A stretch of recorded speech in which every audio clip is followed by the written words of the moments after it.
So ito ating servo motor ay Aizu yung brand niya. Ito ay hindi lang nakalagay pero ayun pala nakalagay 550 watts 220 volts. Maganda to, kaya ito itsura niya. Ayan. Malakas siya. Malakas, matipid sa kuryente. Modelo na ang dating niya.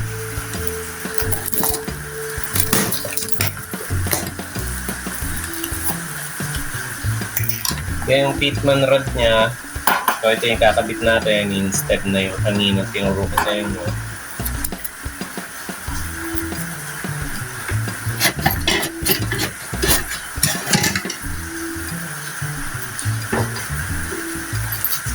So ito yung mga rubber fusion, motor bolts, saka wire staple, instruction manual. Magagamit nyo lang naman dito kung paano nyo babaliktarin yung ikot. Kasi ito, pwede nyo gamitin sa high speed, pwede rin gamitin sa edging. Kasi di ba baliktad yung ikot ng edging kaysa rin sa high speed. So nandito. Tapos sa pag-set ng speed, nandito rin. Meron namang Chinese yan, meron ding English. So hindi kayo maliligaw. Dali lang sundan. Mamaya tuturo ko rin sa inyo kung paano yung sinasabi ko na pagpalit ng speed at saka ng rotation. For the meantime, kakabit muna natin itong pinakauna ay yung kanyang motor bolts.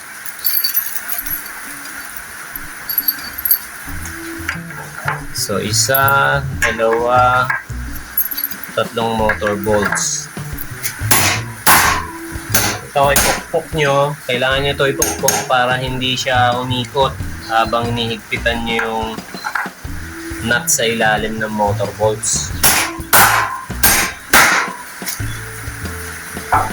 Tapos, para hindi kayo mahirapan, syempre, baliktarin nyo na lang yung mesa. Yan. Kung mapapansin nyo, yung mesa natin, hindi pa siya naka-wood screw dun sa stand. Kaya habang nilalapag natin yung machine head sa kanya, dahan-dahan. Kasi nausog pa yung mesa natin. Ganyan, no?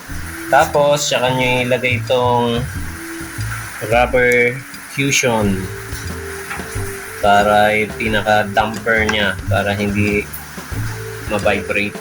Tapos, itong motor nga pala, ito yung kable niya, kailangan niya muna ikabit dito.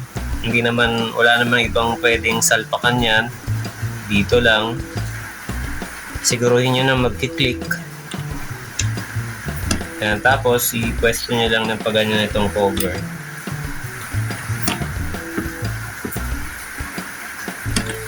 And then, pwesto nyo lang ng paganyan.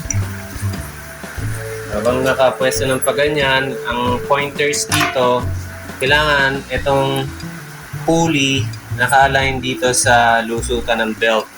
So, sisilipin nyo siya ng paganyan. Katulad niyan, napakalayo. Nandito yung pulley, nandito yung lusutan ng belt. Kailangan yan, iusog nyo to, papunta ron. Hindi pantay yung camera natin. Yan, ganyan dapat. Yan. So, kasi sa camera, mahirap ipantay. Silipin nyo. Pagka pantay na, tsaka nyo lalagay yung washer, tsaka yung mga nut, parang higpitan. Yan, doon.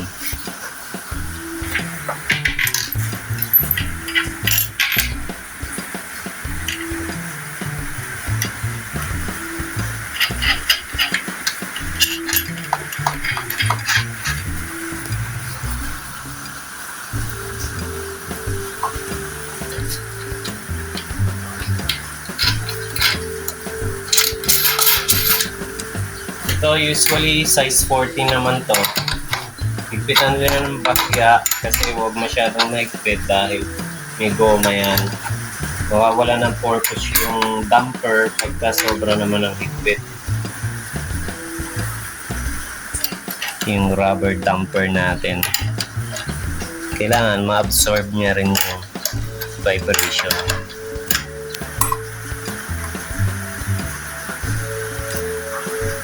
Ito yung switch niya, kapwesto doon. Pwede naman siya pwesto ron, ipwesto doon. Pero mas maganda kung dito para yung wire niya naka-align ng maayos dyan. Yan. Ito, make sure na hindi ito lalampas yung switch dito sa cable. Maganda kung medyo nakapasok siya ng konti para pag yung cable nyo, dinikit nyo sa pader, hindi mababasag yung switch. Yun, isa na naman palang pointers yun. Higpit lang.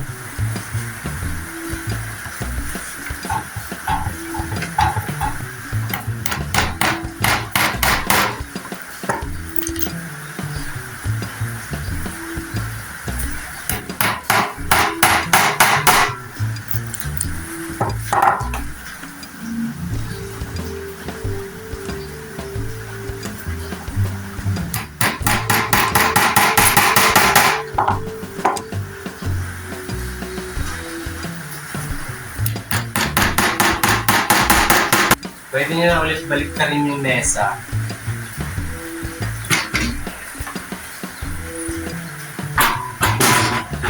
So, sisilipin nyo ulit yung alignment ng pulley ng motor dito sa butas ng belt.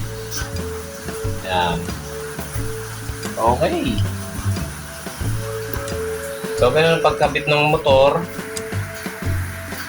Then, pagdating sa inyo, ilalapag nyo na lang ulit yung oil base, tapos yung machine head. Siyempre, kakabit nyo na sa machine head yung pinaka kanya. Yun, yung metal hinge. Puposition nyo ng paganyan. Yan. Para pagbuhat nyo, ilalapag nyo dun sa mesa na nakalagay na yung oil base. Nakaset na siya ng maayos. So pagdating nito sa inyo, hindi ko na aalisin itong rubber hinge kasi nakapako na yan. Kaya kung darating yan sa inyo, meron na siyang ganyan. Ayun lang. Tapos sa kasunod naman ay yung pag-assemble naman ng thread stand at saka kung paano pagkabit nitong rewinder. Yan.